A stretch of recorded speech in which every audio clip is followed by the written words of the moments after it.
Bonjour, bienvenue à Au-delà des mots. Est-ce que vous aimez les histoires qui finissent bien? Alors, ça tombe bien parce que nous avons une histoire pour vous qui va être racontée aujourd'hui. Restez avec moi.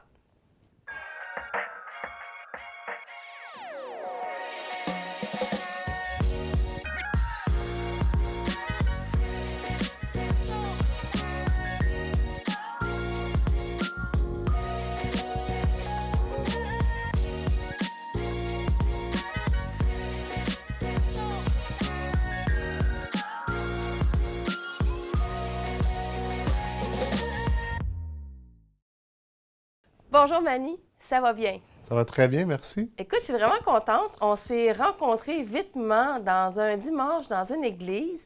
J'aime le préciser, dans le fond, tu vas à l'église Good News Chapel. Oui, Une église, wow, qui est restée ouverte pendant la pandémie. Qui ferme pas, jamais. Donc, c'est ce qu'on dit, que les portes de l'église restent toujours ouvertes, peu importe ce qui se passe. J'ai aimé ça. Et puis, je sais que tu as fait la traduction de Jean-François cette journée-là pour une petite annonce qui avait été faite. Puis, on a trouvé que, en fait, je dirais qu'on a trouvé Jean-François, il a dit « Wow! » Et je ne le connaissais pas, mais il dit « Il me semble qu'il y avait une histoire à raconter. » Puis, il m'a dit « Nancy, il faut absolument que tu rencontres Mani parce que je pense que son histoire va toucher les gens. » Donc, vraiment, merci d'avoir accepté. merci pour l'invitation. D'emblée, je ne connais pas ton histoire. On a échangé à peine quelques mots parce que j'aime ça, en apprendre autant que les auditeurs. Et puis, la question qui va d'emblée en partant, bien, c'est sûr que j'aime quand on parle de notre enfance. Parce que, mais tu sais, je pense que souvent, l'enfance, c'est de là découlent tous les mots aussi pour certaines personnes. Puis des fois, bien, veux pas, les gens vont dire, bien, c'est avant 5 ans qu'il y a des choses qui se jouent. Fait que peut-être nous dire un petit peu ton enfance, toi, comment ça a été? Ça a été difficile. Il y a eu beaucoup d'épreuves. Je suis le fils d'une mère monoparentale, donc parents pas mariés. Ma mère m'a eu, elle avait 20 ans. Déjà, elle avait des problèmes de consommation de drogue, problèmes de santé mentale. Elle l'a pas eu facile. Ma mère a eu... Est-ce que, parce que tu dis, bon, mère monoparentale, est-ce que ton père y était là un petit peu avec toi ou pas du tout? Pas du tout. Donc, la genèse, si on veut, là, c'est ça. Ma mère a eu une enfance pas mal difficile. Probablement fait des mauvais choix aussi. Tombe en amour avec un gars qui a un mode de vie criminel, on va le dire. Elle est en amour avec lui, elle essaye de le garder. Elle se dit, si je fais un petit, probablement qu'il va rester avec moi. OK, donc, c'est une bonne chose. Tu étais voulu. Ma mère me voulait, oui, absolument. Oui. Malheureusement, mon père n'était pas intéressé à une relation à long terme.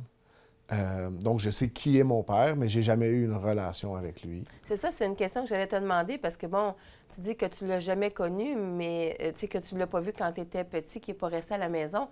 Mais en fait, c'est intéressant de savoir quand même que tu l'as connu, que tu l'as rencontré. Je sais c'est qui, je l'ai rencontré, petits intervalles, une semaine, peut-être une fois ou 2 fois là, dans ma vie.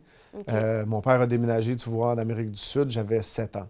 Ah, wow, OK. Peut-être 6 ou 7 ans, peut-être. OK. Est-ce que tu l'as revu par après? Ou jamais, je ne l'ai jamais revu par la suite. C'est vraiment tout petit que tu l'as revu? Absolument, oui. Fait qu'on s'est vu quelques fois dans ma jeunesse, dans ma petite enfance.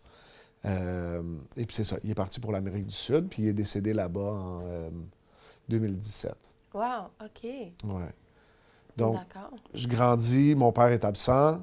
Je pense que ce désir-là profond dans le cœur de n'importe quel enfant, puis je pense probablement plus fortement pour un petit gars, tu sais, pour moi, il y avait comme un sentiment de rejet, tu sais, j'aurais aimé ça que mon père soit présent, puis... Avoir une figure d'homme à côté de toi? Je pense que j'étais plus dans l'idée d'être accepté puis d'être reçu. Je vivais beaucoup de rejet, même à la maison. Quand tu dis rejet à la maison? Ma mère... Je pense que j'étais un rappel constant de mon père. Puis ma mère avait de la difficulté aussi, je pense, à gérer la présence d'un enfant. Puis avec les difficultés qu'elle vivait, souvent dans ma jeunesse, la phrase qui revenait, c'est « Si t'es pas content, fais comme ton père, puis va-t'en ». Oh, OK. Fait que dans le fond, tu étais désirée, mais mauvaisement désirée, parce que dans le fond, elle te voulait, elle le fait exprès pour être enceinte, en espérant de garder cet homme-là. Mais comme il est parti, c'est comme elle dit, bon, ben j'ai eu mon garçon, mais ça l'a pas gardé l'homme. Oui. Mais l'homme est parti, donc là, je veux rejeter mon garçon. Je pense pas nécessairement de vouloir le rejeter, mais je pense que, écoute, j'ai 41 ans aujourd'hui, j'ai pas encore d'enfant, puis je me prépare à cette idée-là, puis je me dis, wow, ça va être tout un challenge, tu sais. J'imagine ce que ma mère vivait à 20 ans, être pognée avec un bébé naissant, puis après ça, 21, 22, 23 ans. Tu sais que moi, j'ai fait des mauvais choix à cet âge-là. Fait que, tu sais, je pense qu'elle a beaucoup de crédit, mais il y avait beaucoup de carences à son niveau aussi. Des fois, on ne sait pas nécessairement. Je sais, bon, j'ai des enfants, on est rendu grand-papa, grand-maman. Puis souvent, bien, les enfants, c'est comme là qu'ils réalisent tout ce qu'on a fait. Oui. Parce que nous aussi, on a eu nos enfants à 21, 22 ans. Puis des fois, nos enfants, ils sont rendus à 26, 27. Puis là, ils commencent à avoir leurs enfants, puis ils disent hey, réalisez-vous que les parents nous ont eu à 21, 22? C'est quelque chose, 21, 22, quand même. Incroyable. Là, mais la génération d'aujourd'hui est quand même différente du passé. Mais toi, tu dirais, dans le fond, tu sais, comme, est-ce que toi, tu le ressentais tout ça quand tu étais petit? Clairement. Ah, tu sais, je pense que je n'étais pas capable de le verbaliser ou de l'intellectualiser, mais j'avais toujours un désir d'être accepté puis d'être reçu, tu sais. J'étais beaucoup axé dans la performance. OK, c'est ça, j'allais te demander qu'est-ce que tu faisais pour vouloir être... L'école, que ce soit dans le sport, toujours d'être le meilleur. Toujours... regarde-moi, là, regarde qu'est-ce que je fais. Est-ce que ça marchait? Est-ce que tu étais le meilleur à l'école? À l'école, j'ai un don, tu sais. Mais oui, je performe très bien académiquement. Peu d'efforts, puis j'avais des 85, tu sais. Puis si je m'y mettais un petit peu, j'avais 90, 95. Fait que je performais toujours bien, mais il y avait des carences, des lacunes émotionnelles qui faisaient en sorte que mon comportement laissait souvent à désirer, là. Fait que t'étais-tu un enfant turbulent? Oui, complètement. Je pense que c'est... Est-ce que... Puis, probablement que les professeurs disaient « Ah, mais au moins, il est bon à l'école, il a des bonnes notes. » Mais je pense que c'est ce qui a fait qu'il y a beaucoup de choses qui sont restées ignorées par les gens qui observaient parce que je performais bien. Fait que vu que les notes sont bonnes, ben, on n'a pas tant besoin de lui accorder d'attention ou de voir qu'est-ce qui se passe, là, tu sais. Il y a un avantage, mais je pense qu'au final, il y a eu un prix à ça, tu sais. Du fait que tu étais très bon à l'école, que ce soit dans le sport ou dans l'académique, bien, comme tu mentionnes, les gens étaient moins portés à regarder ce que tu vivais à l'extérieur de l'école en pensant que ça va bien à l'école, ça va bien à la maison.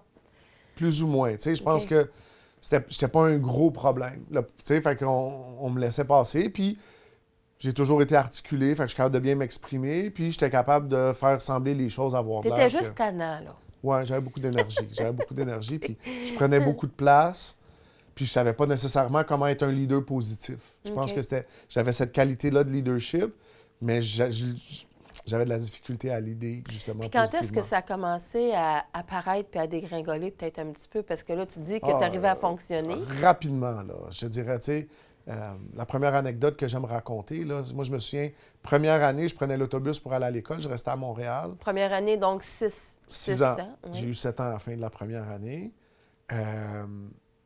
Et puis, je manquais toujours mon autobus scolaire. Fait qu'on restait dans Hochelaga Maisonneuve. Mon école était au centre-ville de Montréal.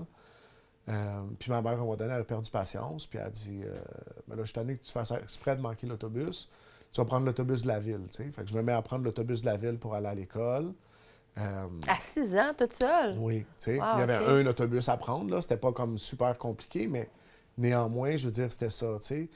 Fait que beaucoup d'autonomie. En même temps, pas toujours une bonne vision de l'ensemble puis des conséquences de tout ce que je faisais. Ouais. Fait que dans le fond, à 6 ans, Fait que réellement, tu faisais exprès pour manquer l'école? Pour manquer l'autobus, oui. Ben, pour manquer l'autobus, oui. Je pense pas que je le faisais consciemment à l'époque, là, mais j'aimais pas ça, l'autobus scolaire. C'était trop long.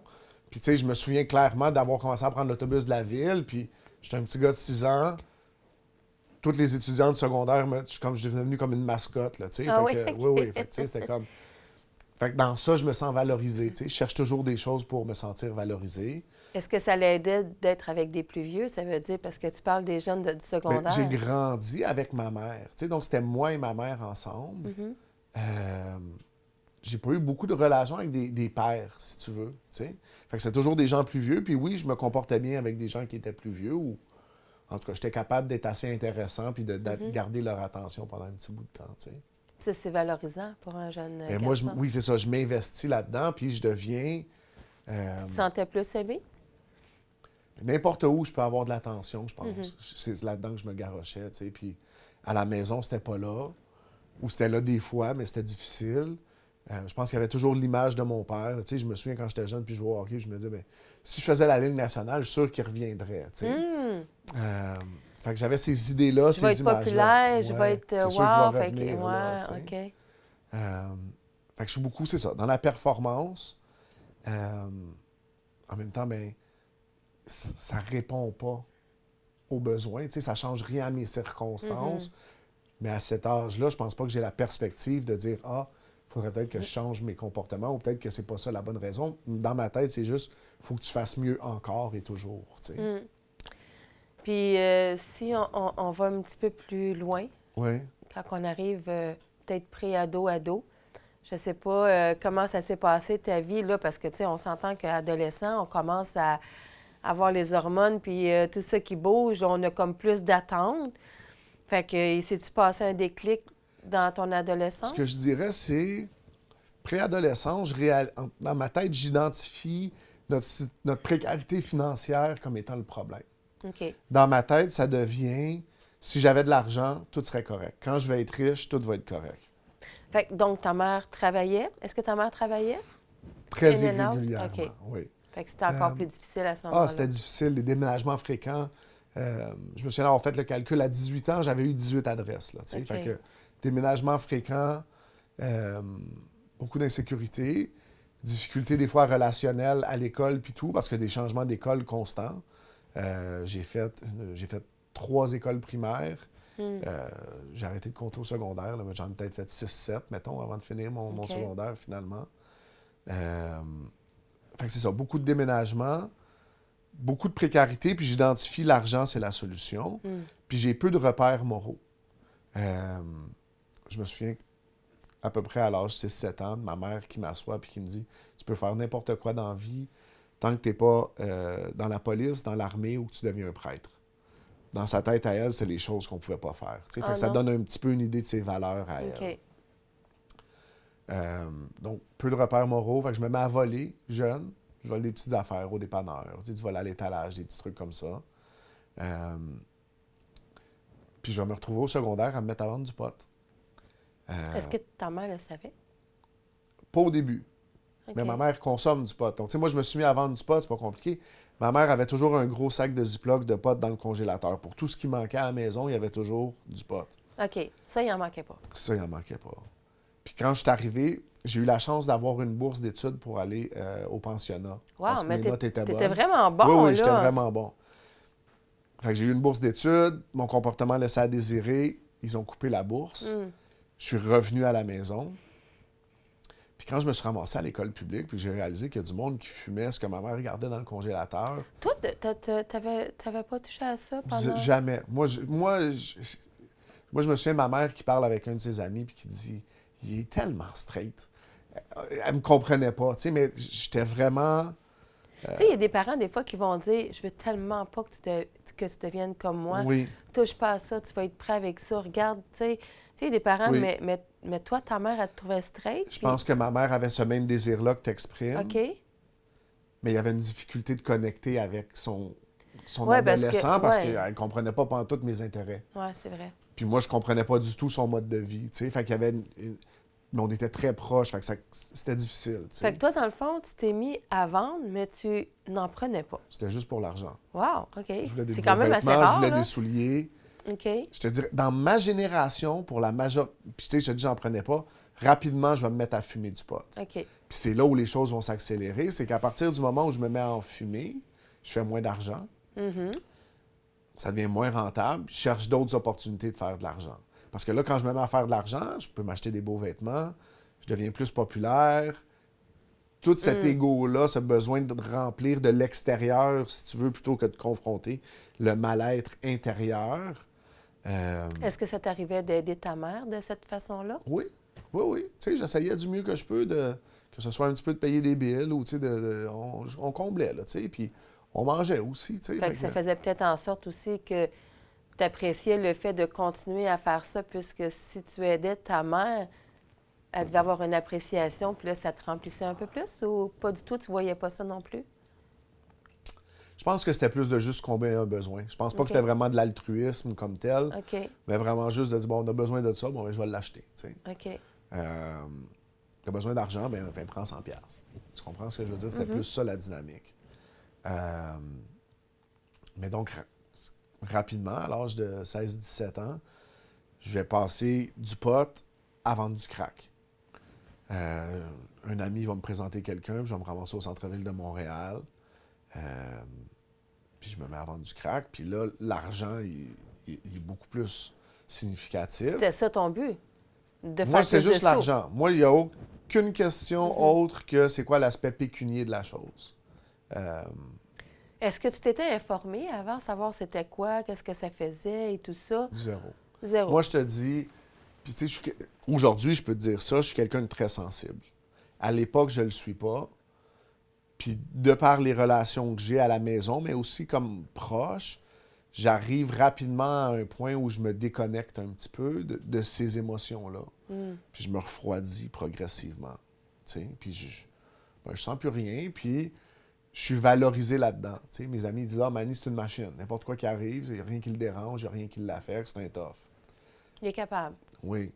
Puis moi, je me valorise dans cette image-là d'un homme. Performance. Parce que j'ai pas de modèle de c'est quoi un homme fort, mais qui est capable d'être vulnérable, qui est capable de s'ouvrir.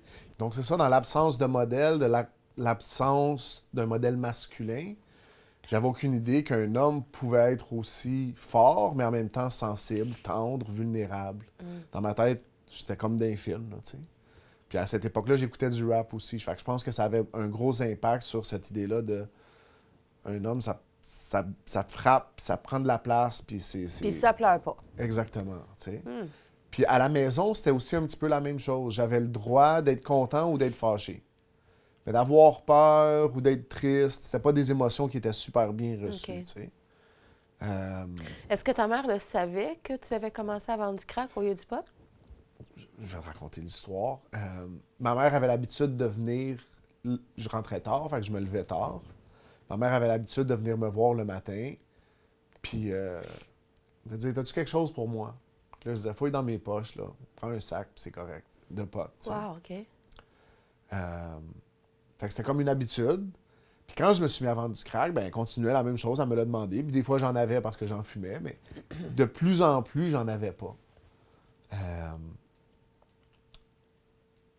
Puis elle va me le demander un matin du mois de juillet.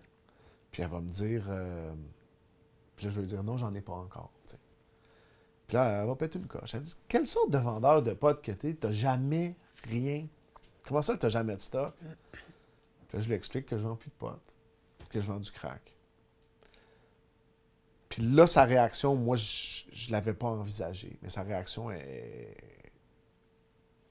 complètement démesurée. Explosive. Oui. Puis elle est vraiment fâchée, puis elle réagit très mal. Puis elle va me mettre dehors de la maison pour la énième fois. Puis à cette époque-là, ben, dans ma tête, je suis un hot shot, puis c'est moi qui ai de l'argent, puis j'ai pas besoin de personne. Si tu veux me mettre dehors, mets-moi dehors, il n'y a pas de problème, je pars. Toi, tu t'es probablement dit c'est toi qui vas avoir de la misère plus que moi. Oui, c'est toi qui vas être mal pris plus que moi. Fait que je pars. Puis un mois plus tard, j'ai un ami qui va venir me voir à l'hôtel, puis qui va m'annoncer le matin comme ça que ma mère est décédée. Oh. Ouais. Puis immédiatement, je sais qu'elle s'est suicidée. Toute mon enfance, il y avait des allusions au suicide. Quelques tentatives dont moi, j'ai été conscient. C'était toujours un thème qui était présent, qui était récurrent un petit peu, tu sais.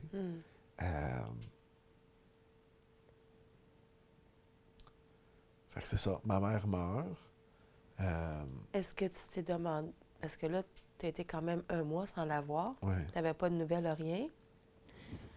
Est-ce que tu as eu l'impression qu'elle l'avait fait aussi parce qu'elle te voyait plus ou... Complètement. Complètement? À cette époque-là, je me suis complètement responsabilisé de la chose. Je lui ai annoncé, tu sais, ma mère me disait toujours, tout ce que je fais, je le fais pour toi. Tu sais. Puis quand je lui ai annoncé ça, c'est la dernière fois qu'on s'est parlé. Mm. Puis quand je lui ai annoncé, dans ma tête, à cette époque-là, bien, la prochaine chose qui s'en est suivie, c'est qu'elle s'est suicidée. Mm. Sa vie n'avait plus de sens si j'avais fait le choix que j'avais fait. J'ai eu la chance, après sa mort, d'être accueilli par un ami de la famille, Michel, qui pendant 1 an s'est occupé de moi. Je suis retourné à l'école. T'avais-tu arrêté de vendre et toutes ces choses-là? Ou? Oui. Quand ma mère est morte, j'ai essayé De ma propre force là, de redire je vais faire ce qui aurait plu à ma mère. Tu sais. OK. Fait que je retourne à l'école, mais clairement, je vivais une dépression profonde pour laquelle j'avais pas tant de support puis je n'étais pas vraiment capable d'exprimer. J'avais beaucoup de difficultés à connecter avec les autres étudiants de par ce que j'avais vu puis de ce que j'avais vécu. J'imagine qu'un jeune, tu sais, qui n'a pas vécu les mêmes choses que toi, il raconte ses petites affaires, puis pour toi, c'est comme insignifiant, contrairement à ce que tu as vécu, tu sais. Complètement. Parce c'est que, ça. tu sais, tu es dans un monde d'adultes, ils sont encore dans un monde de cocon avec leur famille. Tu penses que c'est ça qui faisait que tu étais déconnecté d'eux? Complètement. Puis je vais en venir à me convaincre que ce que moi je vis, c'est unique, puis qu'il n'y a personne qui peut me comprendre. OK. Fait que je m'isole de plus en plus. Puis ma mère n'étant plus là, c'est le seul lien que j'avais vraiment fort. Un coup qu'elle est part, je veux dire, je me retrouve seul, puis je me retrouve seul à plusieurs égards.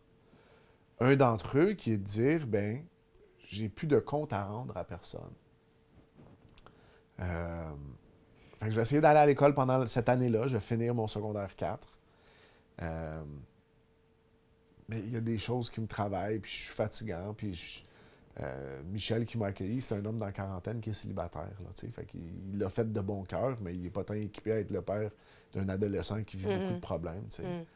Puis le jour de mes 18 ans, il va me dire, là, il faut que tu te trouves une job ou que tu déménages, tu sais. Wow. Mais là, t'allais encore à l'école? J'allais encore à l'école, mais on était à la fin de l'école. Ma fête est en mai, tu sais. Okay. Fait qu'il me dit, dans le fond, à la fin de l'année, là, si tu ne trouves pas une job, il va falloir que tu déménages. Mais il essaie juste de m'encourager. Mais dans ma tête, à moi, je le perçois comme un ultimatum. OK. Je pack mes affaires, puis je m'en vais. Puis je retourne faire qu'est-ce que je sais faire. Puis qu'est-ce que je sais qui est payant. Fait que je retourne vendre du crack au centre-ville. Puis là, les choses vont s'accélérer. Juste une petite question aussi. Oui. Dans ce moment-là, parce que là, tu sais, bon, tu dis, quand tu te dis c'est la seule chose que je sais faire, c'est normal de ne pas savoir faire quelque chose dans ces âges-là. Est-ce que tu te souviens ce que tu aurais aimé faire quand tu avais cet âge-là? Oui, clairement. Moi, j'ai grandi, mon film préféré quand j'étais jeune, c'était Wall Street.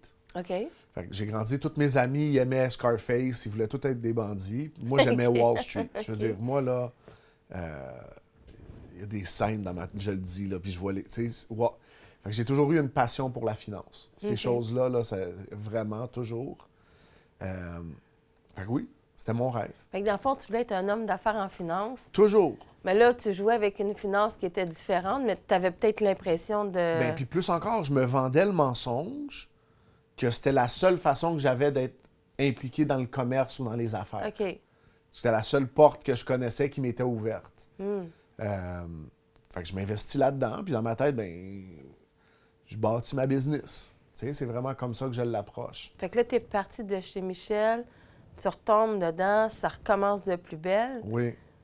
J'imagine, là, quand tu es quelqu'un, dans le fond, qui vend, puis que ça va bien, puis qu'en plus, c'est du crack, tu as des comptes à rendre aussi, toi? Oui, absolument. T'es pas le grand boss, non. Malgré le fait que j'ai un petit peu une nature indépendante, je te dirais. Non, mais tu sais, je sais pas comment ça fonctionne, oui, mais c'est ça, mais pas dans ce quartier-là, c'est mon territoire, c'est mon ci, c'est mon ça. J'étais un petit peu installé. Je prenais de la place, puis je prenais des chances, mettons. Puis ça va m'amener, pas spécifiquement par rapport à ça, là, mais je vais être poignardé à l'âge de 18 ans. Puis je vais dans le dos. La deuxième fois, je me fais poignarder. Je me suis fait poignarder une fois à l'école avant ça, plus jeune. À l'école, c'était pour autre chose, mais là, C'était comme une niaiserie. Et puis même ça, c'était encore une niaiserie. OK, C'était moi c'est qui se pas à cause comportais mal. Non. de drogue ou quoi que ce Mais soit. l'environnement était assez intense, tu sais. Fait qu'on, je pense que quand tu te mets dans des mauvaises positions, il y a des mauvaises choses qui arrivent, tu sais. Fait que j'allais être poignardé, puis je me retrouvais arrivé à l'hôpital, puis d'être cliniquement mort. Donc, pas de pouls, pas de respiration. Puis ils vont me ramener à la vie.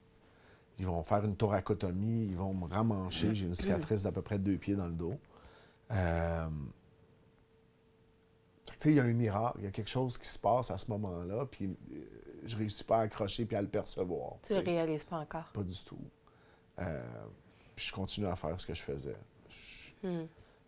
Mais la violence est de plus en plus présente dans mon environnement. Puis quelques années plus tard, quand moi je me suis mis à vendre, j'ai amené tous mes amis vendre du crack avec moi. J'ai dit, ça sert à rien d'être pauvre, on peut tous faire 500$ par jour. Fait qu'ils sont tous venus. Avec le temps, ben, il y a un petit peu des séparations, puis de l'effritement, puis bon, il y a des petits conflits qui se passent, puis l'argent rentre, puis bon. Puis, t'as jamais touché au crack? Moi, jamais. Okay. Moi, c'était très clair, c'était un produit à vendre. Est-ce que tu avais des amis qui, eux, ont tombé dedans? Ah oui. J'ai vu du monde... Puis au niveau émotionnel, ça t'affectait pas ou...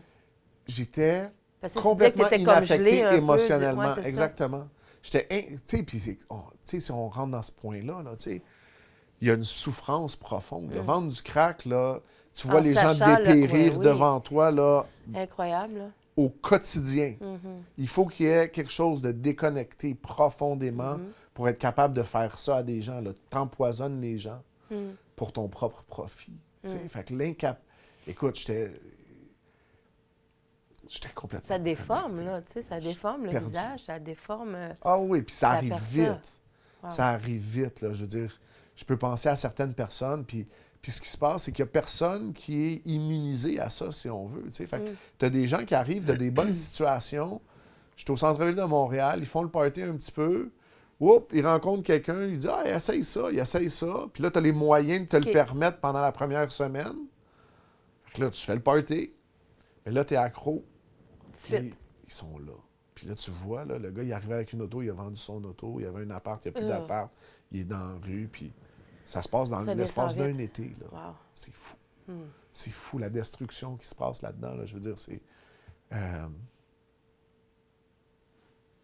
c'est incroyable. Tu sais, Il faut vraiment, comme tu dis, que tu sois déconnecté émotionnellement pour être capable de regarder quelqu'un dépérir comme ça. Puis dire, donne-moi ton 20$, tiens, je t'en redonne un autre.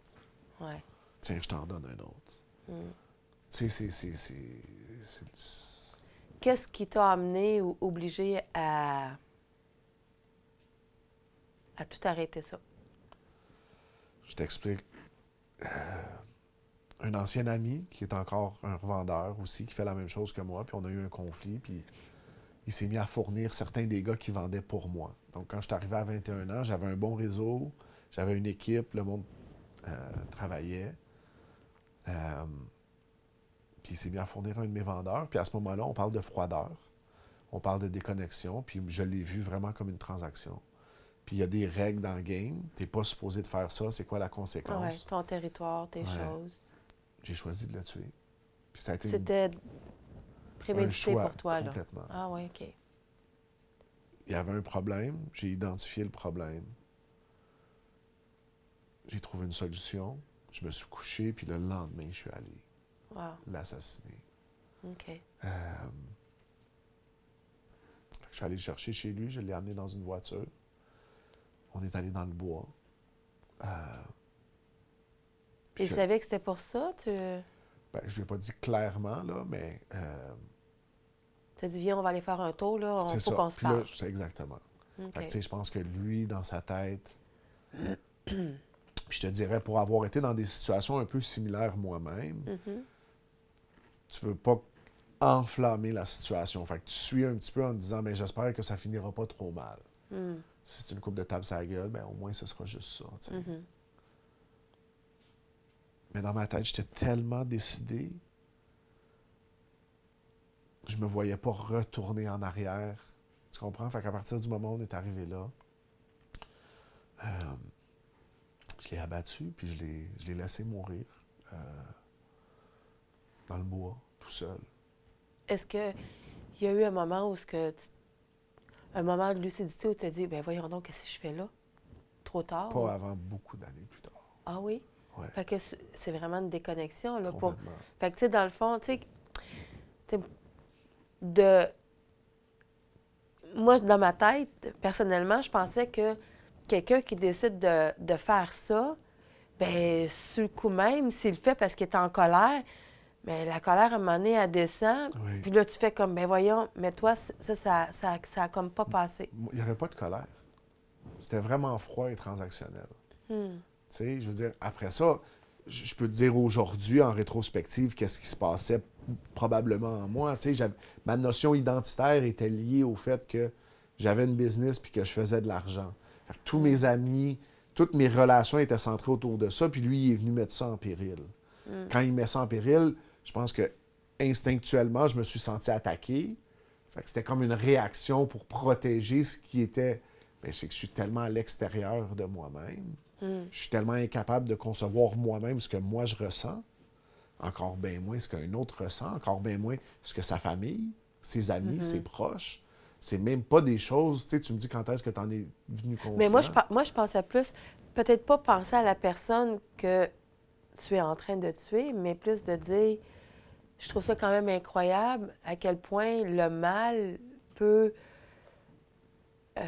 au point où ce que même pendant que tu fais l'acte, tu n'as même pas eu une petite pensée ou un petit quelque chose où tu me dis que des années plus tard, tu sais, ça aurait pu être bon, je fais ça, mais wow, c'est émotionnel, je m'en vais boire, puis le lendemain, je me réveille, je suis dessoulée, je me dis, qu'est-ce que j'ai fait là? Mais là, toi, ce que tu me dis, c'est comme si c'est normal, c'est fait, puis tu continues ta vie comme Mais si c'est jamais. l'environnement dans lequel je vivais. Tu sais, moi, je vais te raconter, cet été-là, on est en 2003, puis tu sais, tu pourrais aller voir les statistiques. Là, c'est probablement l'été le plus meurtrier après la guerre des motards. Tu sais. OK.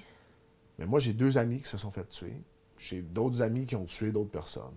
C'était courant, là. Ben, c'était courant parce que je regardais le monde comme ça.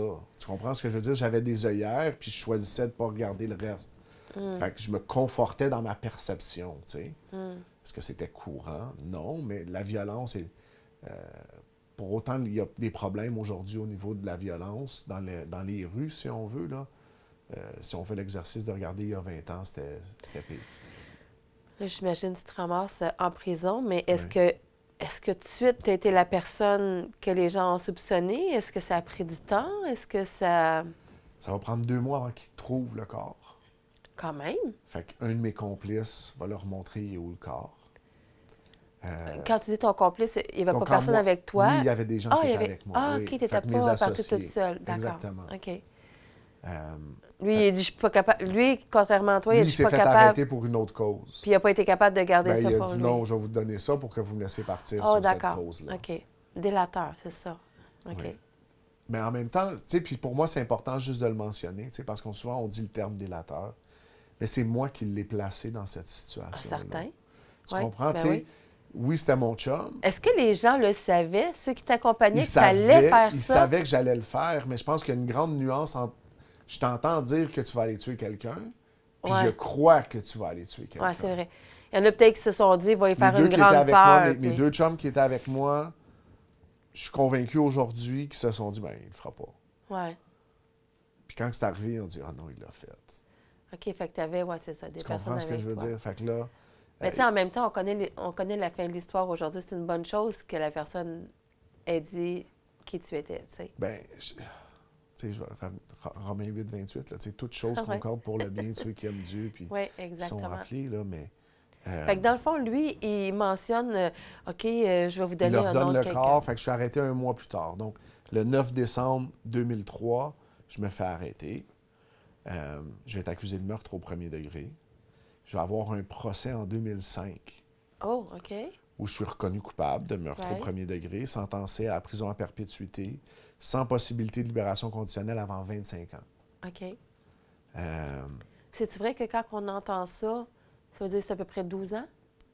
non, pas du tout. Non? Donc, je vais le reformuler parce que c'est important, je pense. Une sentence à perpétuité, c'est une sentence à perpétuité. Ça veut dire que ça ne peut pas réduire. Ça veut dire que ça finit jamais. Ah, OK. Tu comprends? Donc, la sentence, elle est là pour toujours. ce qui arrive, c'est une éligibilité à la libération conditionnelle. OK. Donc, pour un premier degré, l'éligibilité, c'est 25 ans. Pour un deuxième degré, ça peut varier entre 10 et 25 ans d'éligibilité.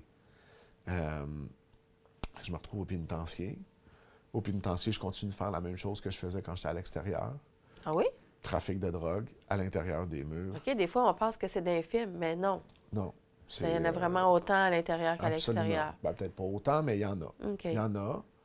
Fait que je continue à faire la même chose. Je suis transféré dans un pénitencier à sécurité maximale. Est-ce que tu as eu des moments de peur, de crainte? Parce que, tu sais, on entend des histoires horribles quand même, là, tu sais. Est-ce que tu as eu des... Est-ce que c'est vrai que, tu sais, mettons que tu te colles à une personne en disant, tu sais, tu n'as quasiment pas le choix d'être avec une gang. Est-ce que tu as commencé à avoir des craintes ou tu étais encore c'est moins pire confiant? Que dans les films. OK. Ce que je dirais, c'est que j'étais adapté à l'environnement dans lequel je suis arrivé. Déjà, oui. Tu comprends ce que je veux dire? Fait il y a certaines petites choses, mais j'étais dans cet état d'esprit-là. Tu n'étais pas en crainte comme quelqu'un là, qui arrive se faire arrêter. Non, j'étais pas dans le jargon du pénitencier, tu dis un citoyen. Je n'étais pas un gars qui avait vécu un 9 à 5, qui avait vécu une vie tranquille, puis soudainement, il se retrouve en prison. Passé quelque chose. Je comprends pas. Je connaissais la culture, j'étais imprégné de la culture, j'adhérais à la culture. Fait que je comprenais où est-ce que j'étais, c'est juste de comprendre comment que ça marchait. Puis tu faisais la même vie, mais entre quatre murs. Pareil, exactement. Aucune remise en question. À ce moment-là, je me percevais comme une victime. L'autre, il avait brisé un règlement. Puis moi, j'avais imposé la conséquence, puis là, c'était moi qui étais dans le trouble. Je disais, ben voyons donc. C'était ça ma mentalité, mon approche à cette époque-là. Donc, je me retrouve dans un pénitencier à sécurité maximale, puis je vais rencontrer une psychologue. Fait qu'on rejette mon appel. Parce que quand j'ai été condamné, je suis allé en appel en me disant, bien, je vais réussir à m'en sortir. C'est pas de ma faute, là. Tu sais, ben oui, il va sûrement y avoir. Tu sais. Je vais rencontrer une psychologue. Puis elle va me dire, Emmanuel, tu sais que ça va pas bien dans ta vie. Tu es en prison pour un meurtre dans le cadre de trafic de drogue. Là, tu as été transféré dans un pénitencier à sécurité maximale pour trafic de drogue. Ça va pas bien. Puis elle n'arrête pas de dire ça, de marteler ça, ça va pas bien, ça va pas bien, ça va pas bien. Puis dans ma tête, à moi, je me dis, ben oui, donc. Je suis bien. Tout est normal. Mes chums sont en prison. C'est un mode de vie normal. Je vais retourner dans mon unité de détention. Puis quand je vais arriver, il y a comme une mini-émeute qui se passe. Les gars, ils pêchent des affaires sur le contrôle. Il y a eu un problème avec la nourriture, ils sont pas contents. Puis à ce moment-là, je vais voir qu'il y a quelque chose qui... Peut-être que ça va pas bien. Peut-être que la madame elle a raison. Juste, je regarde la scène puis je me dis, remise en question, juste un petit peut-être, tu sais. À partir de ce moment-là, je vais me commencer à me poser des questions sur qu'est-ce que je fais. OK, où est-ce que je m'en vais? Qu'est-ce qui est important? C'est quoi les choix? Ça devait faire longtemps que tu n'as pas eu ce questionnement-là pour toi-même. Moi, je ne l'ai jamais fait. C'est ça? C'est nouveau pour toi, là? Complètement. Puis là, je vais me poser, OK, mais qu'est-ce que je fais? Puis tout ça. Là, il y a comme une ouverture d'esprit.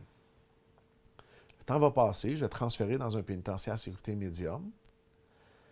Puis un jour, je vais aller, dans le fond, avec le désir d'utiliser mon temps à bon escient, je vais décider, dans le fond, de lire tous les classiques de la bibliothèque. Je me dis, si je connais tous les classiques, mais que je sorte, je vais être un érudit, je vais être articulé, belle culture, ça va me servir à quelque chose.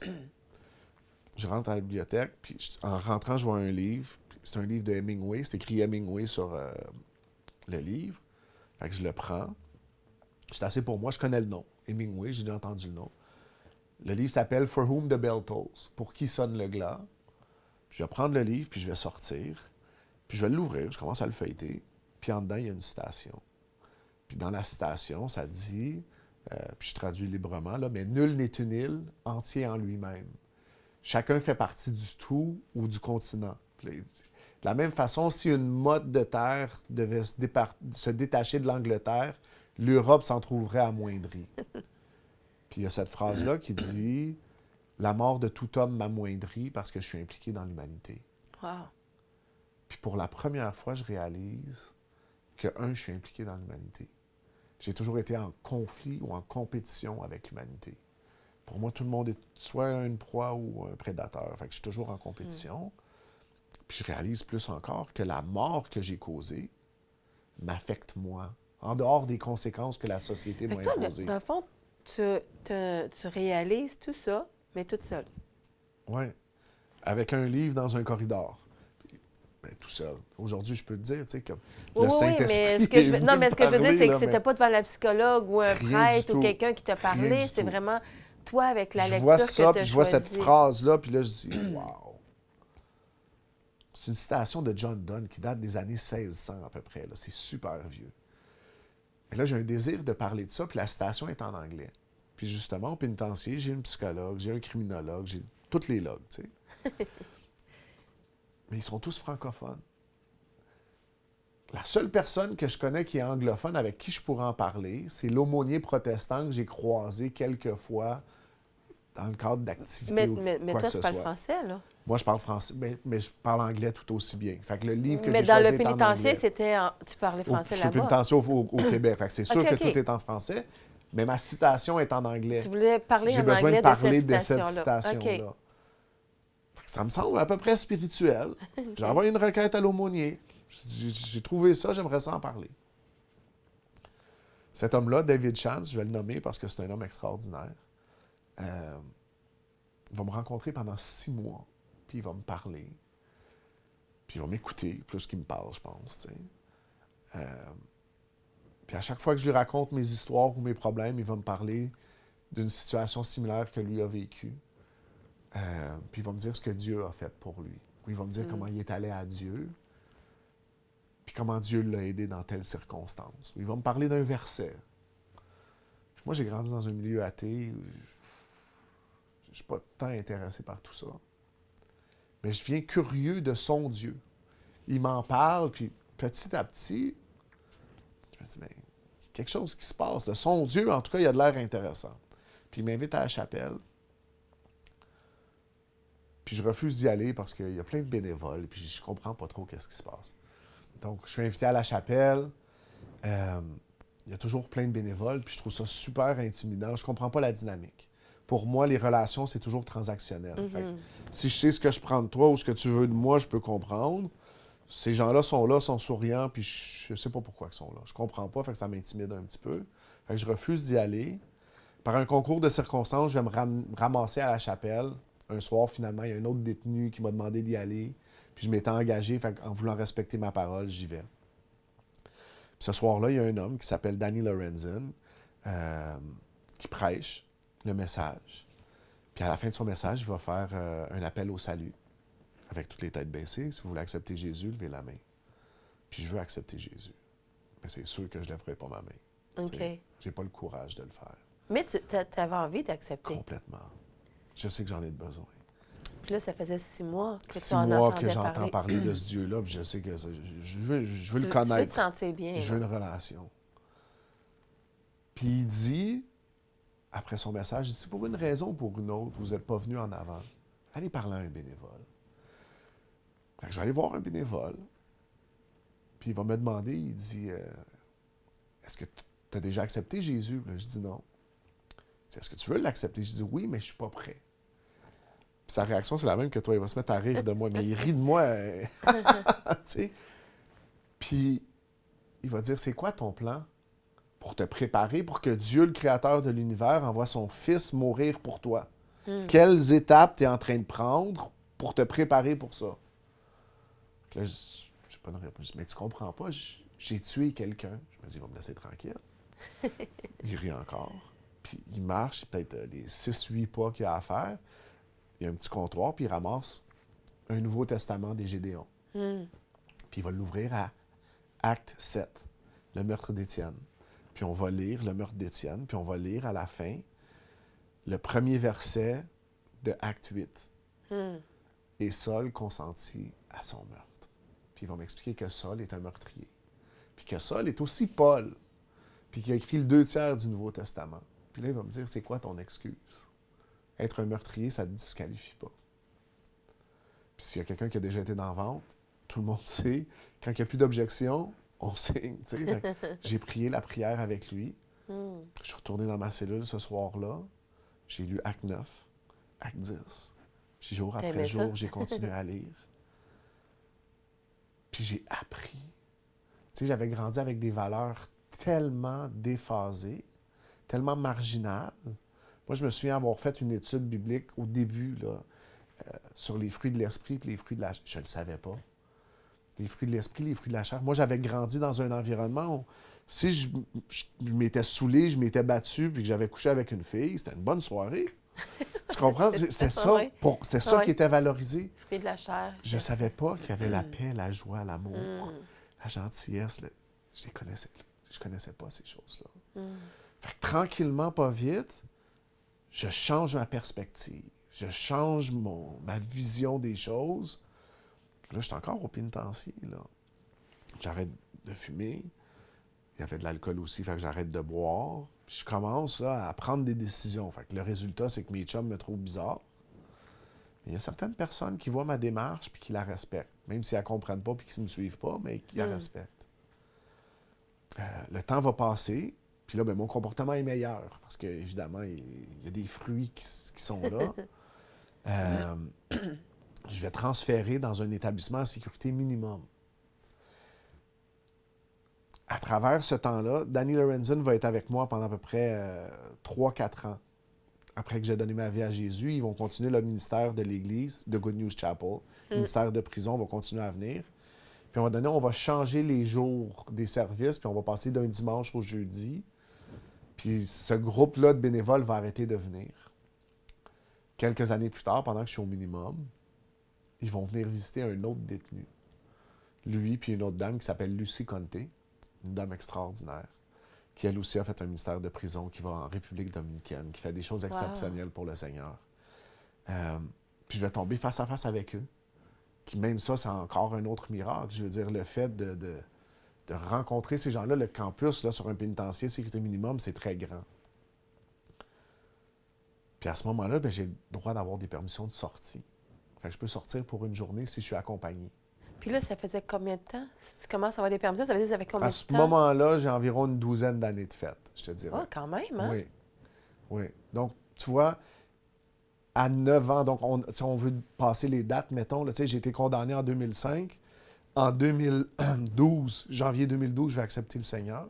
Je vais transférer en minimum en 2016. OK. En décembre 2016. Puis je vais aller voir peut-être un an et demi plus tard. Puis comme j'explique, à ce moment-là, j'ai des permissions de sortie. Fait que je dis, hey, j'aimerais ça aller à votre église. Puis il me dit, ben oui. Dites-moi, Danny est comme ça. Danny dit, dis-moi ce qu'il faut que je fasse, puis je vais m'en occuper. Danny, il reste à Brossard. Je suis dans un pénitencier à Sainte-Anne-des-Plaines. Le dimanche matin, il va se lever. Il va venir me chercher. Puis moi, puis d'autres détenus, là, un groupe de détenus, puis il va nous amener à l'église qui est à Saint-Léonard. Après le service... Parce que dans le fond, tout ça, c'est avec Good News Chapel, là. Mais il y a plusieurs ministères qui étaient présents. Il y a plusieurs églises qui ont des ministères de prison. Oui. Mais ma relation a perduré dans le temps avec Danny Lorenzen. OK. Il s'est investi vraiment profondément, puis il a fait... Donc, tu sais, je t'explique tout le voyagement qu'il faisait. Puis la première sortie que j'ai eue en église, la première fois que j'ai vu une église... C'est complètement différent d'une catholique, là, qu'on connaît habituellement, aucun là. point de référence. Ah ouais. Je suis rentré... je me souviens encore, la chanson, ça s'appelle The Great Overcomer, The River Bible Worship. Là. C'est, je me suis mis à pleurer. À ma gauche, écoute, puis l'assemblée à l'époque était un petit peu plus petite, là, c'était dans l'ancien sanctuaire, tu sais, avant qu'on ouvre le nouveau. Il y avait peut-être 400-450 personnes, tu sais, puis de regarder écoute, au pénitencier, là, un service, il y a peut-être une douzaine de gars, là, tu sais, il n'y a pas beaucoup de monde. Partout, la louange, tu sais, puis Good News Chapel, on a une bonne équipe de louanges. Je me mets à pleurer. Je suis arrivé. Je suis chez nous. Wow. Je découvre vraiment, là, je le sais. Tu sais, j'ai plein de temps de prison de fête. Je ne sais pas qu'est-ce que l'avenir me réserve. Je ne sais même plus qui moi je suis dans un contexte extérieur à la prison. Tu sais, il y a une institutionnalisation qui prend place. Mais je sais à ce moment-là que c'est mon église. Je sais que ça, c'est chez nous. C'est ici que je veux venir. Puis Danny va continuer de m'amener pendant 1 an. Après 1 an, je vais avoir un deuxième procès, un procès en révision judiciaire, où je vais littéralement venir donner mon témoignage, comme je le fais aujourd'hui, puis où plein de bénévoles impliqués dans les activités de la chapelle vont venir témoigner de ce que Dieu a fait dans ma vie. Puis il y a un jury de mes pairs qui va décider de réduire mon éligibilité à la libération conditionnelle. Puis je me retrouve à être éligible en 2019. COVID arrive. Tout est bloqué. J'arrête d'aller à l'église parce qu'on ne peut plus sortir du pénitencier. Ils nous bloquent. Ça va prendre environ 1 an et demi avant que le 19 août 2021, je sois libéré du pénitencier. Oui. Danny Lorenzen va venir me chercher. C'est lui qui me ramène à la maison de transition. Je suis sorti un jeudi. Le dimanche, il est venu me chercher à la maison de transition, puis il m'a ramené à l'église. Puis après l'église, il m'a ramené chez lui.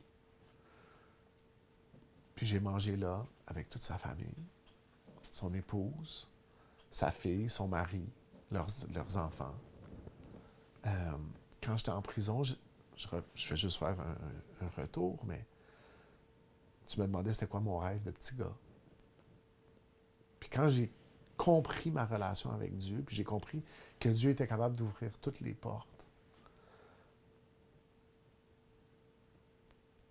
j'ai été capable de lui faire confiance avec mes rêves. Fait que j'ai décidé que je retournerais à l'université en finance. Wow! Fait que j'avais déjà complété mon secondaire au pénitencier, j'avais complété mon cégep, j'ai fait les prérequis que ça prenait. J'ai appliqué, avant même d'être recommandé pour une libération conditionnelle. J'ai été accepté à Concordia, John Molson. Donc, quand je suis sorti le 19 août. Le 6 septembre, j'ai commencé mes cours. Puis Dieu m'a fait grâce. La première année, j'ai fait 42 crédits. Mais à la fin de cette première année-là, après mon premier cours intro à la finance, j'ai eu comme un questionnement. Puis la finance, c'était très difficile, puis le marketing, c'était très facile. Puis je me demandais, Seigneur, qu'est-ce que je devrais faire? Je voulais pas me sauver de quelque chose qui était difficile juste parce que c'était difficile, mais je voulais pas rester à l'écart de mes forces juste parce que, par fierté, je voulais vraiment finir ce que j'avais entamé, tu sais. Fait que je vais faire ce que tout bon chrétien fait. Je vais prier, puis je vais jeûner. Puis je vais demander au Seigneur de me donner un signe de ce que je devrais faire. Puis tu sais, ma prière était très claire. J'ai dit, Seigneur, donne-moi un rêve dont je vais me souvenir le matin, qui va être clair de ce que je devrais faire que tu vas bénir. Puis il m'a donné un rêve où on me disait, si l'Église t'appelle, sois prêt. C'était pas la réponse que je voulais prendre. J'avais aucun désir de ça. Surtout pas celle que ta mère a... Oui, non, surtout pas. Je me rappelle que ta mère t'avait dit ça, oui, ça, tu sais. Exactement. Mais c'était clair, puis j'ai eu le rêve le soir où je l'ai demandé. Là. C'était... Puis si j'ai une force, c'est d'être obéissant. Fait que je suis allé m'inscrire au collège biblique. Notre église, Good News Chapel, a un collège biblique, GNU. Je suis allé m'inscrire. Ils m'ont accepté à la dernière minute. Puis j'ai commencé les cours. Dans 3 semaines, je vais graduer. Ouh! Oui. En fait, quand l'émission va passer, tu vas être déjà gradué. Amen, oui. Puis ce qui est génial, c'est que l'été dernier, tu sais, quand j'ai choisi d'écouter le Seigneur qui m'appelait à aller au collège biblique, si on m'avait dit, l'année prochaine, quand tu gradueras de l'université, tu vas pouvoir te partir une business que tu vas aimer, bien, j'aurais été content, j'aurais été satisfait. Puis l'été dernier, puis je vais raconter l'histoire. J'ai commencé à fréquenter une fille de l'église. Bien, tu vois, là, tu vas plus vite que moi parce que là, tu sais, dans le fond, là, faire un petit recap, quand tu sors de prison, finalement, est-ce que ça l'a quand même bien été? Parce que, tu sais, souvent, quand on sort de prison, tu sais, le fait que tu avais déjà une communauté, tu avais déjà l'Église, tu avais déjà des bénévoles que tu connaissais, est-ce que ça t'a aidé à avancer? Parce que, tu sais, souvent, quand on sort de prison, tu te dis, je suis pas capable de me trouver un job, j'arrive pas à avoir un logement. Tu sais, les gens, ont peur. Oui. Même si eux autres, ils croient pas nécessairement en Dieu, ne voient pas nécessairement un changement que tu as fait, ça peut faire peur à quelqu'un de dire, écoute, là, il a déjà tué quelqu'un, là, il y a peut-être une autre bulle qui va y passer dans le cerveau. Tu sais, ils ne voient pas ton cheminement. Fait, est-ce que tu as eu cette difficulté-là ou le fait que tu étais bien entouré avec une Église, ça a quand même bien été pour toi? Super bien. Tu sais, la grâce de Dieu est sans limite. Pour moi, là, quand on laisse Dieu agir dans nos vies, dans le fond, là, c'est ce que je pense, Il y a des gens, des frères et sœurs qu'on appelle dans l'Église, des frères et sœurs qui viennent. Il y a des portes qui s'ouvrent, on fait confiance. Dieu, il veut pas qu'on trouve ça difficile. Quoi qu'il va arriver, des difficultés pour nous fortifier. Mais en même temps, je me dis, bien, écoute, c'est génial de savoir que, tu es sorti de prison, mais tu étais super bien entouré. Oui. Puis dans le fond, ma dernière question pour toi, OK? Parce que là, bon, on sait que, bon, tu es allé à l'école biblique, tu vas terminer comme très bientôt. Quand l'émission va passer, tu vas avoir déjà terminé. Si tu regardes en arrière de toi, tout ce que Dieu t'a redonné, on va dire qu'il te l'a redonné, Oui. parce que tu étais prédestiné à être un enfant de Dieu, puis tu étais, tu excellais à l'école, il n'y avait rien qui était censé t'emmener vers ce chemin-là. Hein? Fait que, je me dis, à quelque part, tu te regardes aujourd'hui, puis là, tu t'en allais le dire, puis là, ben, c'est comme, qu'est-ce que tu peux dire de ta vie aujourd'hui avec Dieu? Tu as rencontré quelqu'un, hein? Oui. Tu as rencontré quelqu'un, tu vas finir l'école. Qu'est-ce qui s'en vient prochainement pour toi pour raconter les bontés de Dieu dans ta vie? Bien, tu sais, puis raconter. J'aurais jamais le temps de le faire, tu sais. Tu parlais de restaurer, ça me fait penser à Joël 2, là, tu sais, comme en anglais on dit de locust, je sais pas c'est quoi en français, là, tu sais, mais tout est restauré, tout ce qui a été, puis encore plus, tu sais. Mais c'est ça, donc l'année passée, j'ai eu la chance, j'ai un ami qui... Fait que j'ai rencontré une fille, je vais raconter l'histoire, c'est bref. J'ai rencontré une fille, puis on est chrétien, donc on se parle, puis on commence à dater, mais on parle rapidement de mariage, parce qu'on ne se fréquentera pas si on n'a pas d'intérêt à se marier, tu sais. Puis dû les âges qu'on a aussi. Oui. Aussi. Et puis, en parlant de mariage, elle va me dire, bien moi, je rêve d'un mariage de 50 000 $. Oh! Puis à cette époque-là, tu sais, tu parlais de portes qui s'ouvrent. Puis tu sais, le Seigneur, c'est ça qu'il fait, il ouvre une porte. Je pense que les gens dans le monde cherchent toujours plein de portes ouvertes. Le Seigneur, il dit, je t'ouvrirai peut-être pas toutes les portes, mais je vais ouvrir la bonne porte pour toi. Fait que, quand je suis allé au collège biblique, j'ai un frère de l'Église qui m'a offert une job en comptabilité. Royal Céramique, je vais leur donner le shout-out parce qu'ils sont incroyables. Mais des gens de cœur qui ont été super généreux avec moi.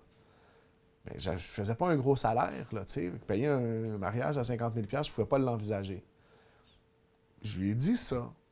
Puis elle n'a pas dit, bien, si tu ne peux pas me payer le mariage que je veux, oublie-moi. Puis elle n'a pas laissé son rêve de côté. Elle m'a dit, je sais pourquoi j'ai prié.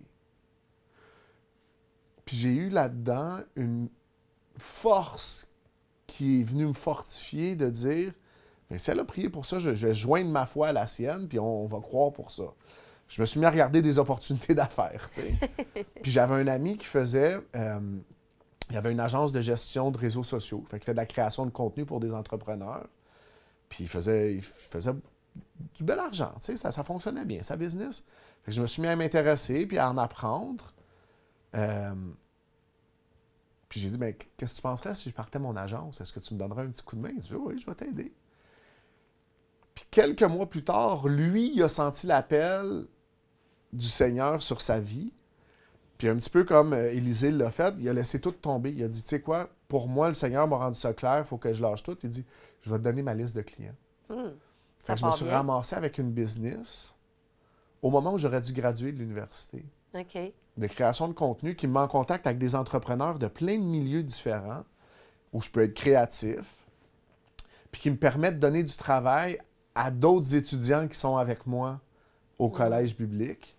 Fait qu'on a parti une agence, ça s'appelle Trompette Média. Puis je me suis fiancé avec Noadia, je viens de la nommer, à Pâques cette année, dimanche de Pâques. J'ai fait la demande, puis elle a accepté. Donc on est en planification de mariage. On espère faire ça à la fête du travail. Puis la question que je me pose, c'est comment ça a été perçu? Parce que tu y as raconté ton témoignage, hein? Est-ce que ça lui a fait peur? Est-ce qu'il y avait comme une paix totale? Est-ce que toi, tu te sentais incroyable. Elle l'a accueilli, puis elle a dit « Quel beau témoignage! » Wow, OK. Comme ça. Je pense qu'au niveau de sa famille, il y a eu plus de questionnements. Mais Dieu est fidèle. Puis je pense que le témoignage va de l'avant. Puis Dieu a ouvert leur cœur, puis ils ont été sensibles, puis ils ont été ouverts à m'accueillir, puis à apprendre à me connaître, puis à faire confiance à leur fille. Puis Donc, quand on s'est fiancés, je veux dire, toute sa famille est venue. Chez Dany et Carmen, on a célébré les fiançailles. Tout le monde était là. Fait que, est-ce que ça a été super facile? Peut-être pas nécessairement, mais Dieu fait son œuvre. Écoute, c'est wow quand même, hein? Le chemin, tu sais, du début jusqu'à aujourd'hui. Puis, pour terminer, je ne sais pas si tu aurais un mot que tu aimerais dire, parce que ce qui me vient en tête, c'est de dire, tu sais, il y a peut-être des personnes que tu as connues dans ton ancien milieu, que peut-être que Dieu va permettre, par je ne sais pas quelles circonstances, qui entendent ça aujourd'hui. Parce que autant que tu n'en avais pas la conscience, dans ce temps-là, où ce que tu disais que tes émotions étaient comme gelées, puis tu le fais. S'il y en a un, là, qui écoute en ce moment, puis qui dit, ben voyons donc, qu'est-ce que tu aimerais lui dire à cette personne-là pour terminer?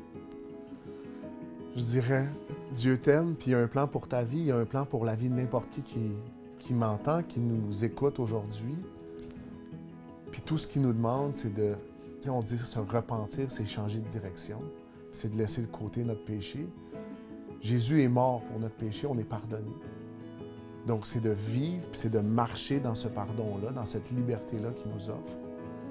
Il ne demande pas de faire le changement maintenant, il demande de reconnaître le sacrifice qui a été fait. Puis après ça, lui, il va effectuer le changement en toi. Écoute, Mani, merci. Vraiment une histoire qu'on aurait pu entendre dans un film, mais je suis contente que tu nous l'aies racontée parce que ça prouve que notre Dieu ne regarde pas aux circonstances, mais il regarde au cœur. Amen. Merci beaucoup. Merci à toi.